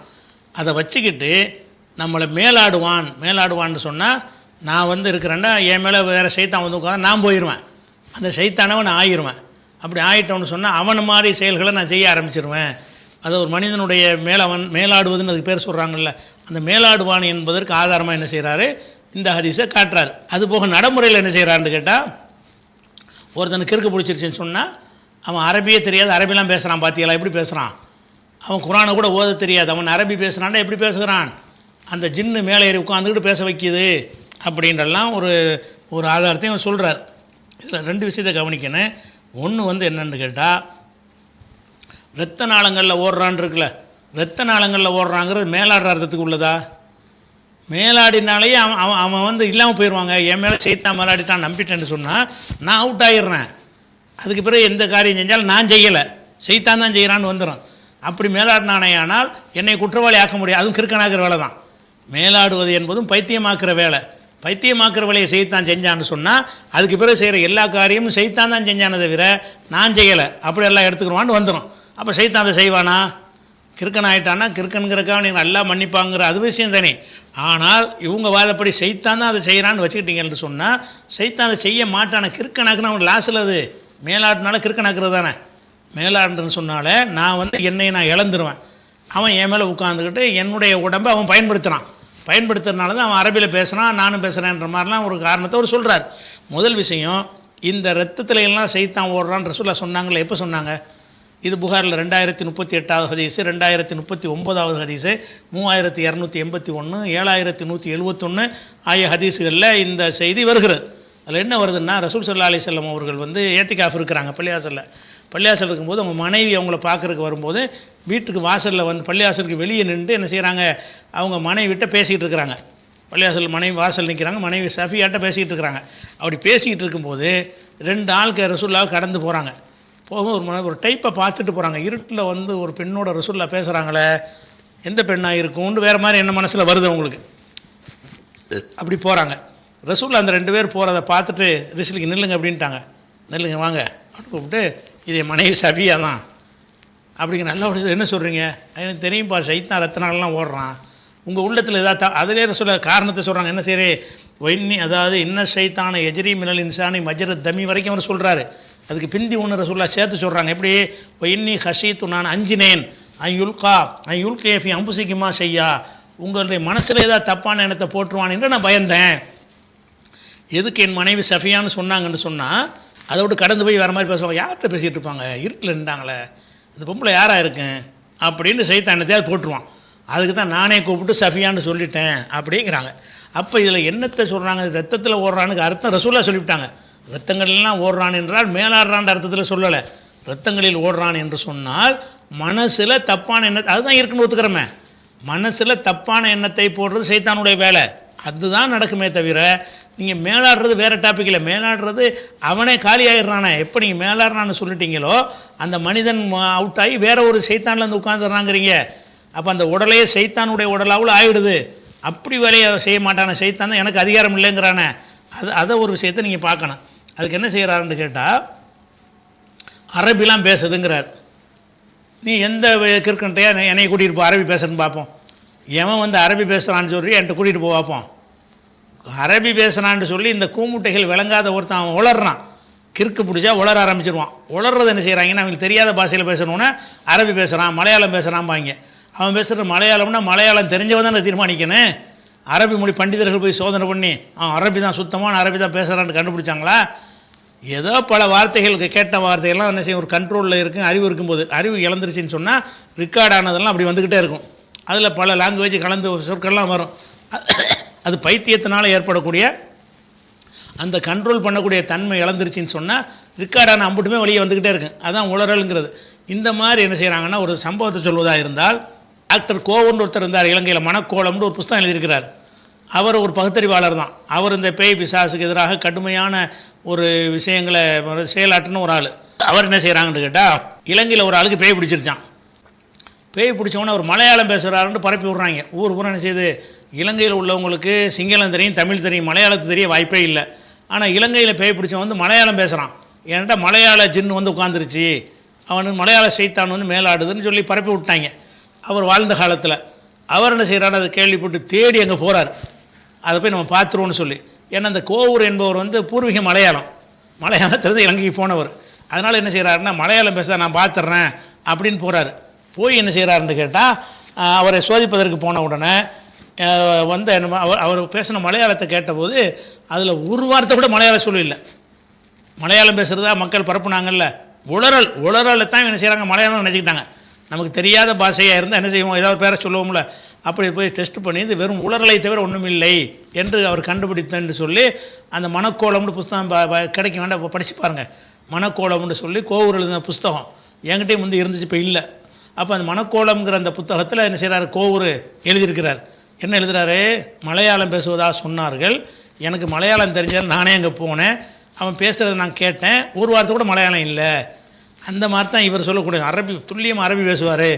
எவன் பேசுனா கூட்டிகிட்டு வா, அரபி தெரியாத ஒருத்தனுக்கு பேய் பிடிச்சி அரபி பேசுனான்னு சொன்னீங்கன்னா நான் வர்றேன், அது அரபியான்னு நான் பார்க்குறேன். அரபி எந்த பாஷையாகவுமே இருக்காது. அவனு அதாவது நம்ம அரபி 4 வார்த்தை காதில் கேட்போம்லங்க, அது ரெக்கார்டு பதிஞ்சிக்கிறோம். இங்கிலீஷ் வார்த்தை 4 கேட்குறோமா, அது ரெக்கார்டு பதிஞ்சிக்கிறோம். பதிஞ்சாலும் மூளை என்ன செய்யணும்னு கேட்டால் அது தேவையில்லாதனால அது ஒதுக்கி வச்சிடும். அதை வந்து நம்ம தேவையானது மட்டும் எடுத்து நம்ம சொல்லிகிட்டு இருக்கோம். அது கண்ட்ரோல் பண்ணக்கூடிய செக்ஷன், கண்ட்ரோல் பண்ணுற செக்ஷன் அடிபட்டுச்சின்னு சொன்னால் டேப் ரெக்கார்டில் ரெக்கார்ட் ஆனது எல்லாம் பிழை ஆகிற மாதிரி என்ன செய்யும், அந்த இங்கிலீஷ் 4 வரும், மலையாளம் 4 வரும். அந்த மலையாளம்னா நம்ம வாழ்நாளில் கேட்டதாக தான் இருக்கும், கேட்டு நம்ம டேப் ரெக்கார்டில் ரெக்கார்டான வார்த்தையாக இருக்கும். மூளை இருக்கிற வரைக்கும் அதை கண்ட்ரோல் பண்ணி ஃபில்டர் பண்ணிகிட்டு இருக்கும். ஃபில்டர் பண்ணுற செக்ஷன் அடிபட்டவன் என்ன ஆகுன்னு கேட்டால், அவன் பாட்டுக்கு என்னென்னலாம் இருக்க 4 மலையாள சொல்ல போடுவான், தமிழை போடுவான், இங்கிலீஷை போடுவான், சைனா மொழி அப்படி 4 வார்த்தை அவன் கேட்டிருந்தான் என்றால், அவன் வாழ்நாளில் ஏதாவது ஒன்று கேட்டிருந்தான் என்றால் கேட்ட அனைத்தும் பதிவாகாமல் இருக்காது. எதை கேட்டாலும் உள்ள பதிவாயிரும். ஆனால் அனைத்தையும் நம்ம வெளியே சொல்ல மாட்டோம். ஏன்னு கேட்டால் மூளை வந்து என்ன கிறுக்கன் ஆக்கிடுவாங்க, தேவையானதான் சொல்லணும்னு ஃபில்டர் பண்ணி தருது. அந்த ஃபில்டர் செக்ஷன் அடிபட்டவனா என்னவாகுதுன்னு கேட்டால், என்னவெல்லாம் வாழ்நாளில் கேட்டானா அம்புட்டும் என்ன செய்யும், சம்மந்தம் இல்லாமல் ஒன்று கடக்க உலர வந்துக்கிட்டே இருக்கும். அதுதானே பைத்தியத்துக்கு காரணம். அது பைத்தியம் தான் அது காரணம். அது ட்ரீட்மெண்ட் பண்ணோம்னு அந்த செக்ஷனை சரி பண்ணிட்டோம்னு சொன்னால், அந்த கண்ட்ரோல் பண்ணுறதை கரெக்ட் பண்ணிட்டோம்னு சொன்னால் அது போயிடும், அந்த நோய் போயிடும். இதை கொண்டு வந்துட்டு என்ன செய்கிறாரு, ஒரு ஆதாரமாக காட்டுறாரு, அதுவும் தப்பு. அதுக்கப்புறம் வந்து அதில் அவர் சொல்கிறாரு, அதாவது ஒரு மூதாட்டி வந்தாங்களாம் ரசூல்லாட்ட. அவர் சொல்லும் போது வீடியோ கேட்டுருங்க. நபி ஒரு பயணத்தை மேற்கொண்டு போவாங்க. அப்போ ஒரு மூதாட்டி வருவாங்க, சொல்லுவாங்க, ஒரு பையனை கூட்டி வருவாங்க, சொல்லுவாங்க, நபியே என்னுடைய பையனுக்கு ஏதோ ஒன்று ஆகுது, 7 வருஷமா கஷ்டப்பட்டுக்கிட்டு இருக்கான் ஒரு பிரச்சனையால. என்ன ஆகுது, ஏதோ ஒன்று ஆகுது, காலையில மாலையில ஒரு திருமாறி போயிடுறான், திடுக்குன்னு இருக்கான், அவன் என்ன பண்றதுன்னு சொல்ல முடியல. அப்ப நபி புரிஞ்சுக்கிறாங்க இது வேற விஷயமா இருக்கு. அப்ப நபி என்ன பண்ணாங்க, அந்த சிறுவனை கூப்பிட்டாங்க, வாயை திறக்க சொன்னாங்க, வேகமா ஒரு ஊதுனாங்க, ஊதிட்டு உடம்ப தட்டி அதுவல்லா ஆனா ரசூலுல்லாஹ் சொன்னாங்க, அல்லாஹ்வை எதிரியே வெளியேறு, நான் அல்லாஹ்வோட ரசூல் பேசுறேன். அப்ப வெளியேறுக்கு என்ன அர்த்தம், உள்ள இருந்தாதான் வெளியேறுன்னு சொல்லுவாங்கல்ல. அப்ப நபி சொன்னாங்க அதுவல்லா, அல்லாஹ்வோட எதிரியே வெளியேறு. இந்த சம்பவம் நடந்து போது நபி போயிட்டாங்க. திரும்பி மக்காக்கு வரும் பொழுது அதே முதல் மறுபடியும் வராங்க, கையில 2 ஆடுகள் கொண்டு வராங்க, அந்த பன்னீர் நெய் போன்ற விஷயங்களை கொண்டு வராங்க. நபியை பார்த்து சொல்றாங்க, நபியே நீங்க எப்ப என்னுடைய மகனுக்கு இப்ப நடந்துகிட்டீங்களோ அதுக்கு பிறகு இந்த மாதிரி நடந்ததே கிடையாது. சுப்ஹானல்லாஹ், 7 வருஷமா பட்ட கஷ்டங்கள், நபியுடைய ஒரு ஊதுதல், ஒரு துவா, எந்த சூறாக்களை படிச்சு ஓதுற சூரா ஃபாத்திஹா எதுவுமே இல்ல, நபி வாயை திறந்து ஊதுனாங்க, உடம்ப தட்டுனாங்க, சொன்னாங்க வெளியே அல்லாஹ் எதிரியன்னு சொல்லிட்டு உடனே இவ்வளவு பெருசா கிடைச்சிச்சு. அதுக்கு பரிசாக கொடுத்தாங்க, 2 ஆடுகளை கொடுத்தாங்க, இந்த பன்னீர் நெய்களை கொடுத்தாங்க. நபி ஒரு ஆட்டை மட்டும் எடுத்துக்கிட்டு மொத்த திருப்பிட்டாங்க. இதில் என்ன சொல்கிறாரு, என் பையனுக்கு பைத்தியம் பிடிச்சிருக்குன்னு சொல்லி ரசூல்லாட்ட வந்து சொன்னாங்களாம். ரசூல்லா என்ன பண்ணாங்கன்னா, உஹ்ருஜ் அதுவல்லா, அல்லாஹ்வுடைய எதிரியே வெளியேறு அப்படின்னு சொன்னாங்களாம். சொன்ன உடனே கம்ப்ளீட்டாக வெளியே போச்சான். அதுக்கப்புறம் கொஞ்சம் நாளைக்கு பிறகு அந்த பொம்பளை காணிக்கையோடு கொண்டாந்து ரசூல்லா சந்தித்து, நீங்கள் உஹ்ருஜ் அதுவுல்லான்னு சொன்னதுக்கு பிறகு இந்த பையன் நல்லா இருக்கிறான், எதுவுமே வரல, அப்போ ஷைத்தான் ஒன்று இருந்து வெளியேறுண்டா என்ன அர்த்தம், உள்ளே இருக்க போய் தான் வெளியேற சொன்னாங்க. அப்போ ஷைத்தான் வந்து மனுஷனுக்குள்ளே போய் நுழைஞ்சிருக்கிறான், ஒரு பையன் மேலே நுழைஞ்சிருக்கிறான். அதனால் ரசூல்லா வைத்தியம் பண்ணாமல் என்ன செஞ்சாங்க, உஹ்ருஜ் அதுவல்லா, அல்லாஹ்வுடைய எதிரியை வெளியேறு என்று சொன்னார்கள். இது சரியான ஹதீஸில் இருக்குன்னு வேறு சொல்கிறார். இது சொல்லக்கூடிய செய்தி இருக்குதான்னு கேட்டால் இருக்குது, உஹ்ருஜ் அதுவல்லாங்கிறது இருக்குது. எப்படி இருக்குன்னா, முஸ்னத் அஹ்மதில் இருக்கிறது. எப்படி வருதுன்னு கேட்டால், யஅலா பின் முர்ரா என்ற ஒரு ஆள் தான் இதை அறிவிக்கிறார். யஅலா பின் முர்ரா சொன்னதாக அறிவிக்கிற ஆள் யாருன்னு கேட்டால் மின்ஹால் இப்னு அம்ர் என்பவர் அறிவிக்கிறார். யஅலா என்பவர் இதை சொன்னாராம். யார்கிட்ட சொன்னாராம், மின்ஹால் இப்னு அம்ர் என்பவர்கிட்ட சொன்னாராம். அவரை பொறுத்த வரைக்கும் மின்ஹாலிபின் அம்ரு லம் யஸ்மா ஏலபின் முர்றான், 7ஆம் இடத்துல எந்த ஒன்றையும் ஒரு கேட்டதே கிடையாது. இவர் காலம் வேறு அவர் காலம் வேறு. மின்ஹாலிபின் அம்ரு என்பவர் வந்து அந்த ஏலபின் முர்ராவை சந்தித்தவரோ அவர்கிட்ட செவியற்றவரோ கிடையாது என்று ஹதீஸ்களை அறிஞர்கள்லாம் முடிவு பண்ணியிருக்கிறாங்க. அதை தான் ஆத்தன்டிக்கான செய்திங்கிறார். ஒருத்தருக்கு ஒருத்தர் சந்திப்பே இல்லைன்னா அது பலவீனமாக போயிடும். சந்திப்பு இல்லைன்னா இடையில யாராவது ஒருத்தர் வேறு ஆள்கிட்ட கேட்டிருப்பார், அந்த ஒரு ஆள் பொய்யராக கூட இருக்கலாம். அந்த மாதிரி சந்தேகத்துக்குரிய செய்தியை தான் அவர் சொல்கிறார். அதே மாதிரி வந்து இன்னொரு ஹதீஸும், அது முதல் சொன்ன ஹதீஸு அதுவும் அகமதில் தான் வருது, 17,549. இன்னொரு ஹதீஸ் அகமதில் வந்து வெறும் 59ஆவது ஹதீஸில் வருகிறது. அது என்னதுன்னா, வஸ்ஸாங்கிறவர் சொல்கிறாரு, ரசூலுல்லாஹ்ட்ட நான் வந்தேன், இந்த மாதிரி ஒருத்தனுக்கு பைத்தியம் முடிச்சு இருந்துச்சு, அதுக்கப்புறம் ரசூலுல்லாஹ் நினைச்சாங்கன்னா அந்த மாதிரி ஓதி பார்த்தாங்க, அல்லாஹ்வுடைய எதிரியே வெளியேறுன்னு சொன்னாங்கன்னு சொல்லிட்டு அந்த இதே மாதிரியான சம்பவம் வேறு ஒரு ஆளுக்கு வந்ததாக ஒரு செய்தி இருக்கிறது. அது இந்த செய்தி சரியான்னு கேட்டால் இதுவும் சரியில்லை. ஏன்னு கேட்டால் இதனுடைய அறிவிப்பாளர்கள் வந்து ஹிந்துங்கிற ஒரு அம்மா அறிவித்ததாக வருகிறது. ஹிந்து பின்தில் வாசி என்பவருடைய மகள் ஹிந்து அறிவித்தாள்னு வருது. இந்த ஹிந்து அறிவித்தாள்னா ஹிந்துன்னா யார், அவர் யார் என்று யாருக்குமே தெரியலை. யார்கிட்ட அறிவிக்கிறாங்கன்னா மத்தருங்கிறவர் அறிவித்ததாக சொல்கிறாங்க. அவர் பலவீனமான ஒரு ஆள் கிடையாது. நிறைய முன்கத்தியான சனது அருந்த செய்திகளெல்லாம் இவர் அறிவிக்கிறாரு. அதனால் யார் என்று அடையாளம் தெரியாத ஒரு வழியாக அறிவிக்கப்படுற ஒரு செய்தி அது.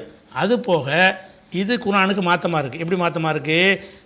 எனக்கு உங்களுக்கு அதிகாரம் இல்லைங்கிறான். சைத்தான் என்ன சொல்கிறான்னா, உங்கள் மீது ஆதிக்கம்லாம் எனக்கு செலுத்த முடியாதுங்க, நான் சொல்லுவேன், நீங்கள் கேட்பீங்க, அவ்வளவுதான். தாவத்துக்கும் பஸ்தஜப்தும்லி, உங்களை நான் அழைத்தேன், நீங்கள் ஏற்றுக்கிட்டீங்க, நான் கூப்பிட்டேன் வந்தீங்க, அவ்வளோதானே, நான் என்ன உங்களை வலுக்கட்டாயமாக பண்ணினேங்கிறான். அப்போ இது வலுக்கட்டாயம் பண்ணுறதானே, உள்ளுக்குள்ளே நுழைஞ்சு உட்கார்ந்து கொண்டு அந்த சிறுவனுடைய அந்த இயக்கத்தை எல்லாம் கண்ட்ரோல் பண்ணிவிட்டு கட் பண்ணிவிட்டு இந்த ஜின் சைத்தானுடைய செயல்பாடாக அந்த சிறுவனுடைய உடல் செயல்பட ஆரம்பிச்சுன்னு சொன்னால் இது கண்ட்ரோல் பண்ணுறது தானே. கண்ட்ரோல் பண்ண மாட்டேங்கிறானே, எனக்கு பவர் இல்லைங்கிறானே. அந்த பவரை வாங்கிட்டு கேட்கவும் இல்லை. அல்லாட்ட கேட்கும்போது இல்லை உளியில் என்ன கேட்டான், என்னை அனுப்பு வெளியே போன்னு எல்லாம் சொன்னோன்னா என்ன சொல்லிட்டு வந்தான், இல்லை உளியில் நகும், நான் உங்களை வழி கெடுப்பேன், ஒரு ஆம்பர நகும், சில விஷயங்கள் நான் கட்டளையிடுவேன், நான் சொன்னது கேட்டவங்க நடப்பாங்க, பொலை பற்றிக்கும் ஆதானல் அண்ணாம், கால்நடைகளுடைய காதுகளை அறுப்பார்கள், உலக உயர்ன ஹல்கல்ல அல்லாவுடைய படைப்பு கோலத்தெல்லாம் மாற்றுவார்கள், அதெல்லாம் நான் செய்ய வைப்பேன் அப்படின்னு சொல்லிட்டு போட்டான். அப்போ அந்த மாதிரி இருக்கும் பொழுது ஷைத்தான் வந்து நம்மளுக்கு வந்து தூண்டுதல் பண்ணுவானே தவிர, ஜின்னு வந்து தூண்டுதல் பண்ண முடியுமே தவிர என்ன செய்ய முடியாது, அவனே நம்ம மேலே ஏறி உட்காந்துக்கிட்டு ஆதிக்கம் செலுத்த முடியாது. நமக்குள்ளே உட்காந்துக்கிட்டு நான் யாருன்றே மறந்து போய் எனக்குள்ளே அவன் உட்காந்துக்கிட்டு பேசுகிறான், அவன் தான் பேசுகிறான் அப்படின்னு மாறுவானேயானால் இது ஷைத்தான் வந்து ஆதிக்கம் செலுத்தினான்னு வருது. ஆதிக்கம் செலுத்த மாட்டாங்கிற குர்ஆன் வசனத்தை எங்கே கொண்டு போட போகிறீங்க? 14-22 வசனத்தை மட்டும் யாபத்தில் வச்சிங்கன்னா இது அம்புட்டுக்கு சேர்த்து ஒரே பதில், ஒரு வசனமே அம்புட்டுக்கு பதிலாக போயிடும். அது நீங்கள் ஞாபகம் வச்சுக்கணும். அடுத்து என்னென்னா, ஜின்களை வந்து நம்ம நினச்சா வசப்படுத்தலாம், ஆனால் வசப்படுத்துகிற ஹராம், ஆனால் வசப்படுத்தலாம் அப்படின்னு என்ன செய்கிறாரு, அது ஒரு டயலாக் விடுறாரு. ஜின்களை வசப்படுத்த முடியுமா, ஜின்களை நம்ம கண்ட்ரோலுக்குள்ள கொண்டு வர முடியுமான்னு கேட்டா ஃபத்வா அடிப்படையில் பார்க்கும் பொழுது கண்டிப்பா முடியும். ஜின்களை வசப்படுத்த கண்ட்ரோல கொள்ள முடியும். ஆனா இஸ்லாம் சொல்றது அது ஹராம். எப்படி சூனியம் சம்பந்தமா டாபிக் இருக்குல்ல, சூனியம் இருக்கா இல்லையான்ற பேச்சு இல்ல, சூனியம் இருக்கு, கத்துக்கிறது ஹராம். ஜின்ன வசப்படுத்த முடியும், சூனியத்தை கத்துக்க முடியும். ஜின்ன வசப்படுத்துவது ஹராம், சூனியத்தை கத்துக்கிறது ஹராம். எப்படி ஹராம்? நபி சொல்லுவாங்க, நான் நபியுடைய ஒரு வழக்கத்தை சொல்லி முடிச்சுப்பேன், சீக்கிரம் முடிச்சுக்கிறேன் இன்ஷா அல்லாஹ். நபி தொழுதுகிட்டு இருப்பாங்க, அப்ப ஒரு ஜின்னு நபியோட தொழுகைய பாதிக்க செய்யும், டிஸ்டர்ப் பண்ணிக்கிட்டு இருக்கும். நபி ஜின்னுடைய கழுத்தை பிடிப்பாங்க. ஹதீஸ்ல வார்த்தை தெளிவா இருக்கு, ஜின்னுடைய நாக்கின் ஈரத்தை நபி கையில உணர்ந்தாங்க. நாக்கின் ஈரத்தை, அந்த சில்னஸ் நபி கையில உணர்ந்தாங்க. இந்த அளவு ஹதீஸ் இருக்கு. சஹாபாக்கள் பிறகு கேட்டாங்க, தொழுகைக்கு இப்ப நபி என்ன வழக்கத்துக்கு மாற்றமா இருந்தீங்களே தொழுகையில இன்னைக்கு? அப்ப சொன்னாங்க, ஒரு ஜின் வந்துச்சு, அந்த ஜின் இப்படி என்னுடைய தொழுகையில பாதிப்பாச்சு, நான் புடிச்சிட்டேன், நான் அந்த எனக்கு மனசு நாடுச்சு, நான் அந்த ஜின்னை இந்த என்னுடைய மசூதியுடைய தூண்ல கட்டி போடுவேன், காலை அடையும் பொழுது என்னுடைய பிள்ளைகள், சஹாபாக்களுடைய பிள்ளைகள் இந்த ஜின்னோட விளையாடிட்டு இருக்கட்டும், மனசு நாடுச்சு. ஆனா சொன்னாங்க, எனக்கு உடனே நபி சுலைமானுடைய துவா ஞாபகம் வந்துச்சு. நபி சுலைமானுக்கு என்ன துவா அல்லாஹ் கிட்ட கேட்டிருப்பாங்க அப்படின்னா, வஹபலி முல்கல் லா யம்பகி லி அஹதி மின் பஅதி, யா அல்லாஹ் எனக்கு பிறகு வரக்கூடிய எந்த மனிதனுக்கும் இந்த சக்திகள் இருக்க கூடாது, அப்படிப்பட்ட ஒண்ணு எனக்கு கூட யா அல்லாஹ். அப்ப அல்லாஹ் அந்த நபி கொடுத்திருப்பா ஜின்களை வசப்படுத்த சக்தி. அப்ப ஜின்களை இந்த ஆயத்தை வச்சு மக்கள் சொல்லுவாங்க, அப்ப ஜின்களை வசப்படுத்த முடியாது. ஏன்னா இப்ப சுலைமான் துவா இப்படி இருக்கு, அல்லாஹ் ஏத்துக்கிட்டா வசப்படுத்த முடியாது. வசப்படுத்த முடியாதுன்னு கிடையாது, வசப்படுத்த முடியும், வசப்படுத்த கூடாது, முயலக்கூடாது. ஏன் கூடாது? அந்த ஜின்கள் என்னென்ன விஷயங்கள் இருந்தா நான் அவங்க கண்ட்ரோல்ல வருவேன் லிஸ்ட் போடுமோ அது எல்லாமுமே அல்லாஹ்வுக்கு குஃபர் செய்யறது, ஷிர்க் செய்யறது. அப்ப இதனால சொல்லி கொடுத்தாங்க நமக்கு இந்த விஷயங்கள் கூடாது. நபியும் இதே விஷயங்கள் சொல்லி விட்டுட்டாங்க. இதனால நான் அவங்கள இது பண்ணல, கட்டி போடல. நபி சுலைமானோட ஏதோ ஞாபகம் வந்துருச்சு. அப்ப இங்க அதையும் கேட்டுக்கிறங்க. வசப்படுத்தலாம், ஆனால் வசப்படுத்துகிற ஹராமுங்கிறதுக்கு இது ஆதாரம் காட்டுறாரு. இதில் வசப்படுத்துகிற ஹராமுங்கிறது வசப்படுத்தலாம்னு எங்கே வருது? புகாரில் ஒரு ஹதீஸில் என்ன வருதுன்னு கேட்டால், ரசூலுல்லாஹ் எனக்கு ஜின் தொழுதுகிட்டு இருக்கும்போது ஒரு ஜின்னு சேட்டை பண்ணிச்சு, அதை பிடிச்சி நான் உங்களுக்கு காட்டலாம்னு நினச்சேன். ஆனால் சுலைமான் நபி துவா செஞ்சது யாவும் வந்துச்சு, அதனால நான் அதை விட்டுட்டேன் அப்படின்ட்டாங்க. அதில் என்ன வருதுன்னு கேட்டால், சுலைமான் நபிக்கு அல்லாஹ் வசப்படுத்தி கொடுத்தான். ஜின்களை வசப்படுத்தி கொடுத்தது என்பது ஜின்னுடைய பவர் என்ன, நம்ம பவர் என்ன? மார்க்கத்தின் குர்ஆனுடைய பிரகாரம் கூட ஜின்னுடைய பவர் என்னவாக இருக்கிறது? பக்கத்து நாட்டில் ஒரு ராணி இருக்கிறாங்க, அவங்களுடைய சிம்மாசனத்தை தூக்கிட்டு வர சொல்கிறாரு சுலைமான் நபி. அந்த சுலைமான் நபி சொன்னவொன்னு அந்த ஜின்னு என்ன செய்யுதுன்னு கேட்டால், நான் வந்து கண் மூடி திறக்கிறக்குள்ளே கொண்டு வந்துடுவேன். கண் மூடி திறக்க எவ்வளோ நேரம் ஆகும்? அவ்வளோ நேரத்துக்குள்ளே நான் வந்து அந்த சிம்மாசனத்தை கொண்டு வருவேன்ட்டு சொல்லிட்டு முடிக்கல, அந்த சிம்மாசனம் இங்கே இருக்குது. அப்போ அவ்வளோ மின்னல் வேகத்தில் போய் எடுத்துகிட்டு வந்திருக்குன்னு குர்ஆன் சொல்லுது. அவ்வளோ வலிமையாக இருக்கக்கூடிய ஜின்னை நீ போய் வசப்படுத்துவீங்களா? ஒரு மிதிக்கு தாங்குவோமா? நம்ம வசப்படுத்துகிற அளவுக்கு பலவீனமான படைப்பு. ஆட்டை வசப்படுத்தலாம், மாட்டை வசப்படுத்தலாம், அவைகள் பகுத்தறிவு இல்லாத உயிரினங்கள். ஜின்னுக்கு பகுத்தறிவு இருக்க, இபாதத்து செய்ய கட்டளைப்பட்டிருக்காங்களே, உமா ஹலகத்துல் ஜின்ன ஒல் இன்ச இல்லால் யாபுதூன், என்னை வணங்குவதற்கு ஜின்னை படைச்சிருக்கேன்னு. ஜின்னுங்கிறது ஒரு யானைன்னு சொல்லுங்கள், வசப்படுத்தலாம். அதில் சைஸு பெருசாக இருந்தாலும் மூளை கிடையாது. அது சிங்கத்தை வசப்படுத்த முடியுமா? அதை கூட படுத்தலாம். என்கிட்ட 6வது அறிவு இல்லை அதுக்கு. ஆனால் ஜின்னுக்கு 6வது அறிவு இருக்குதே, 6 ப்ளஸ் வலிமை அதிகமாக, நம்மளோட வலிமை அதிகமாக இருக்க, நம்மளை மாதிரி அறிவும் இருக்கிறது, நம்மளை விட வலிமை அதிகமாக இருக்கிற ஒரு படைப்பை வந்து பலவீனமான மனசை இப்படி கட்படுத்துவான். ஒரு மிதியில் மிதிச்சுட்டு போயிருமே, நீ சிந்திக்கிற மாதிரி அதுவும் சிந்திக்குமே, நீ விளங்குற மாதிரி அதெல்லாம் விளங்குமே, நீ போடுற பிளான் மாதிரி அதுவும் பிளான் போடுமே. அப்படிப்பட்ட ஒரு படைப்பாகவும் வலிமையாகவும் இருந்தால் கட்டுப்படுத்த இயலுமான்னு சாதாரண ஆள் சொல்ல முடியுமா? சாதாரண ஒரு மனுஷன் கூட சொல்ல முடியாது. அப்போ ஜின்களை வசப்படுத்தல் என்பது வந்து அது சாத்தியமே கிடையாது, அதுக்கு வேறு கிடையாது.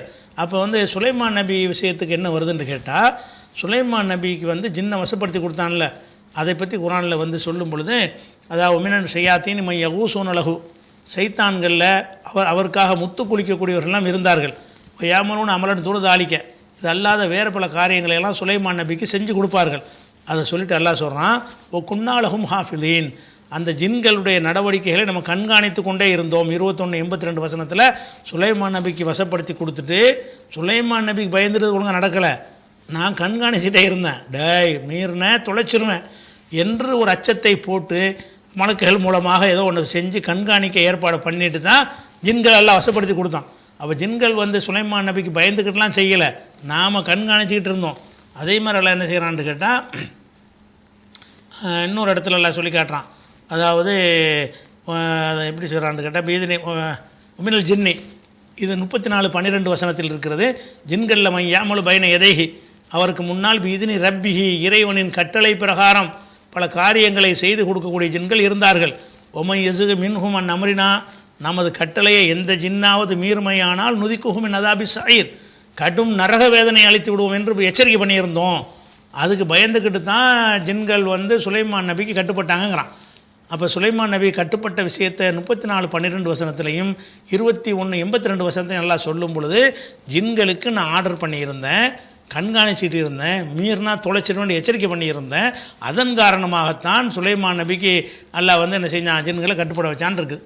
அதனால தான் சுலைமான் நபி கேட்டார், யாரில் அந்த மாதிரி ஒரு ஆட்சியை யாருக்கும் கொடுத்துடாத, எனக்கு கொடுத்த ஒரு ஆட்சியை கொடுக்காதுன்னு கேட்டாங்க. அல்லாஹ் அதை ஏற்றுக்கிட்டான். அந்த துவா யான் வந்தவொன்னு தான், ஆகா நமக்கு கட்டுப்படுத்த முடியாத அப்படின்னு ரசூலுல்லாஹ் கைவிட்டாங்கன்னு இருக்குது. அப்போ எப்படி கட்டுப்படுத்த முடியும்?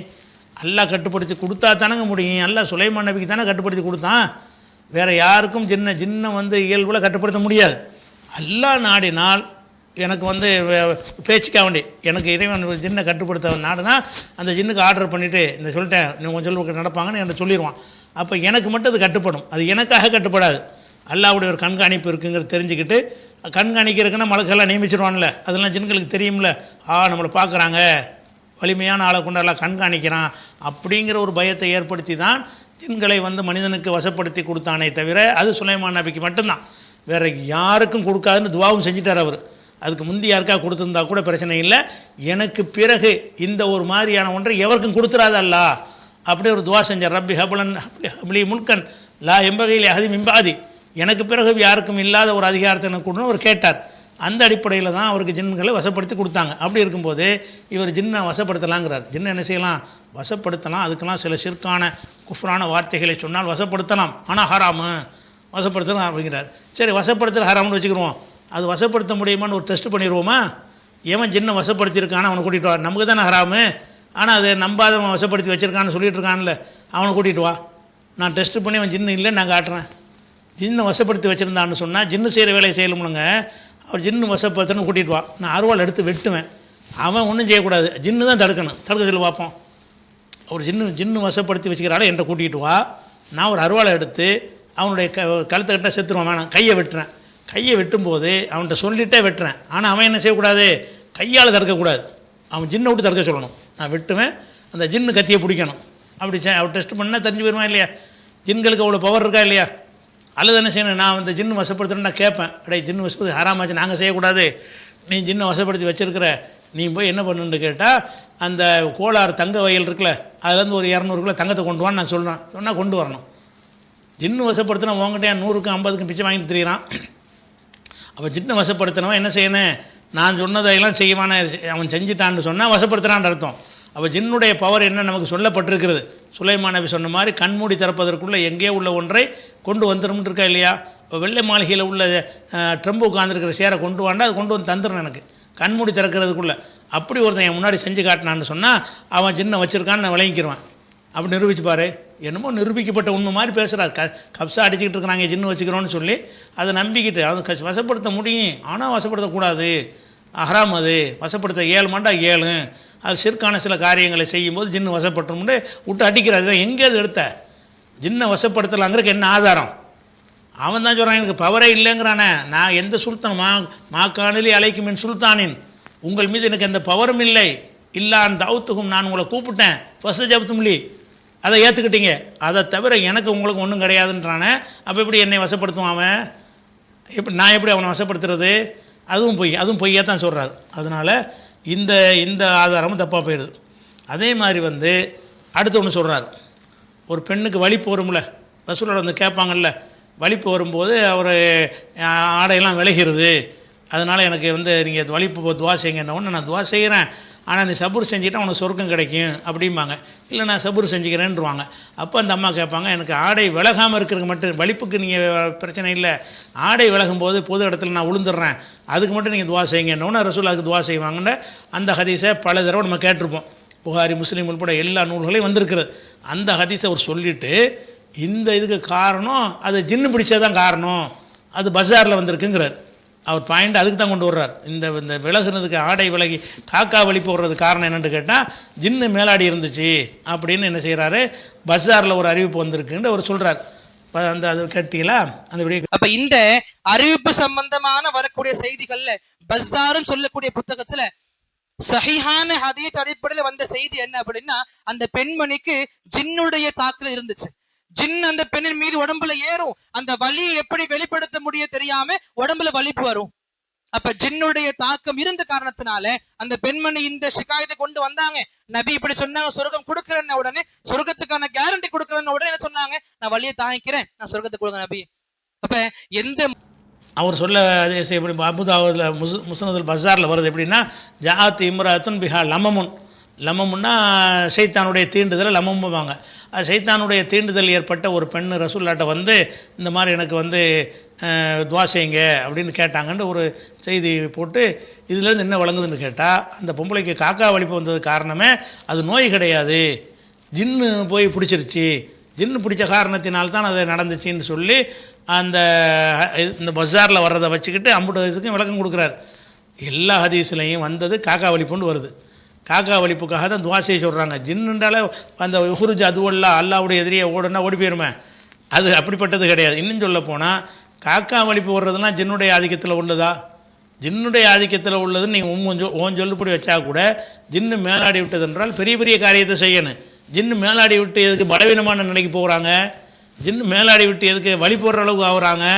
அப்போ வலிப்பை அந்த சம்பவம் நூற்றுக்கணக்கான ஹதீஸ்களில் வருகிறது. எல்லாத்துலேயுமே வலிப்பு நோய் வந்ததாக வந்திருக்கும் பொழுது, ஒரே ஒரு செய்தியில் இந்த மாதிரி அவங்க லமம் வந்திருக்கு. லமம்ண்டா சைத்தானுடைய தீண்டுதற்கு அந்த வார்த்தையை சொல்லுவாங்க. அவங்க சைத்தானுடைய ஜின்னுடைய தீண்டுதல் வந்துருச்சுன்னு சொல்கிறாங்கல்ல, அப்போ அது ஒரு சாதாரண ஹதீஸை நிராகரிக்க வேண்டியதானே? அந்த சம்பவத்தை தப்பாக சொல்கிறாங்கன்னு ஒன்று. ரெண்டாவது வந்து அந்த பவர் கொடுக்கலையே, காக்கா வலிப்பு வர்றதுக்கான அந்த அதிகாரம்லாம் சைத்தானுக்கு கொடுக்கலையே. ஜின் சைத்தான் வந்து கையை முடக்கிறது, காலை மடக்கிறது, நொண்டி ஆக்குறது, குருடாக்குறது அதெல்லாம் செய்ய முடியுமா? மனசில் உள்ள விஷயங்களை தான் செய்ய முடியுமே தவிர கெட்ட எண்ணம் உண்டாக்க முடியுமே தவிர இந்த மாதிரி காரியங்கள்லாம் செய்ய முடியாது. அதனால் அதுவும் தப்பாக போச்சு. அடுத்து என்னென்னு கேட்டால் இன்னொன்று சொல்கிறாரு, ஜின்கள் வந்து கெட்ட கனவுகளை உண்டாக்கும். வந்து எப்படிப்பட்ட பெரிய சஹாபிக்கெல்லாம் உண்டாக்கி இருக்குது, ஹாலித் இப்னு வலீதுக்கெல்லாம் உண்டாயிருக்குன்னு ஒரு வீடியோ போடுறார். அதையும் கேட்டுருங்க. அவங்க சொல்லுவாங்க நபிகிட்ட வந்து, நபியே உரவ்விஉ ஃபீ மனாமி, எனக்கு நைட்ல நிம்மதி இருக்க மாட்டீங்க, இரவு தூங்கும் பொழுது பயங்கரமான ஏதோ நடந்துகிட்டே இருக்கு, என்ன பண்றதுன்னு தெரியல, பயங்கரமான கனவுகள் வருது, பயங்கரமான விஷயங்கள் நடக்குது. யாருக்கு? அவ்வளவு பெரிய சஹாபி, சுப்ஹானல்லாஹ். கெட்ட கனவுன்னு சொல்றாங்க. நபி சொல்லி கொடுத்தாங்க, நீங்க இந்த துஆவை ஓதிட்டு தூங்குங்க. அஊது பி கலிமாத்தில்லாஹி தாம்ம மின் கதபிஹி வ இகாபிஹி வ ஷர்ரி இபாதிஹி வ மின் ஹமஸாத்தி ஷயாத்தீன் வ யஹ்துரூன். இந்த துஆவை ஓதிட்டு தூங்குங்க, உங்களுக்கு கண்டிப்பா இந்த பிரச்சனை இனி இருக்காது. அதே போல ஓத ஆரம்பிக்கிறாங்க, மறுபடியும் இந்த பிரச்சனையை கொண்டு நபியை பார்த்து வரல. அதில் என்ன இருக்கு, இந்த கனவுல இருந்து வருவாங்கிறது இருக்குல்ல, அது வந்து நம்ம மறுக்கிறது கிடையாது. ஏன்னா மனசில் தோன்றதானே. சில கெட்ட கனவு வரும்போது சைத்தான்ட்டு வந்து ரசூலுல்லாஹ் சொல்லியிருக்கிறாங்க, இது வசப்படுத்துறதுக்கு வராது, கனவுல என்ன வேண்டாலும் வரும். கனவுல வந்து இவருக்கு கெட்ட கனவுகள்லாம் வருது, சைத்தானால தான் வருதுன்னு சொல்லி அவர் கேட்டிருக்காருல, அதுக்கு ரசூலுல்லாஹ் அவர் துவா செஞ்சு கொடுத்துருக்காங்களா, அது மட்டும் சரியான செய்தியாக இருக்குது. இதுலேருந்து வசப்படுத்தல் எப்படி வரும்? சைத்தான் வந்து நமக்கே தெரியாமல் கனவுல பல காட்சிகளை காட்டுவான். கனவுல காட்டலாம், நிஜமா கற்பனையாக தோற்றம் தானே, அந்த மாதிரி தோற்றங்களை சைத்தானை ஏற்படுத்துவான் என்று ரசூலுல்லாஹ் உள்ளத்தில் ஒரு பயத்தை ஏற்படுத்துகிற காரியத்தை செய்வானுங்கிறாங்கல்ல. அதுக்கு விளக்கமாக நல்ல கனவு அல்லாட்டிருந்து வர்றது, கெட்ட கனவு சைத்தான்ட்டிருந்து வர்றது. கெட்ட கனவு வந்தால் இடது பக்கம் துப்பிட்டு அவுது பில்லாஹி மினஷ் ஷைத்தானிர் ரஜீம் சொல்லுங்கன்ற ரசூலுல்லாஹ் வழிகாட்டியிருக்கிறாங்க. அதனால் இது ஒன்று மட்டும் தான் அவர் சொன்னதில் உண்மை. ஆனால் இதில் இருந்து வசப்படுத்தலாம்னு சொல்வதோ, சைத்தானுக்கு ஆதிக்கம் வருதுன்னு சொல்வதோ தப்பு. சைத்தான் வந்து மனசில் எண்ணத்தை போடுவதற்குரிய வேலையை செய்வான். கனவுல வர்ற அந்த மாதிரி தான், உள்ளுக்குள்ளே போய் அவன் கனவுல மனசில் தவறான எண்ணம் வர்ற மாதிரி ஒரு காட்சியை காட்டுறான் அப்படிங்கிறது. அதனால் மொத்தத்தில் இவர் கூட்டுற எல்லாமே வந்து தப்பாக இருக்குது. அடுத்து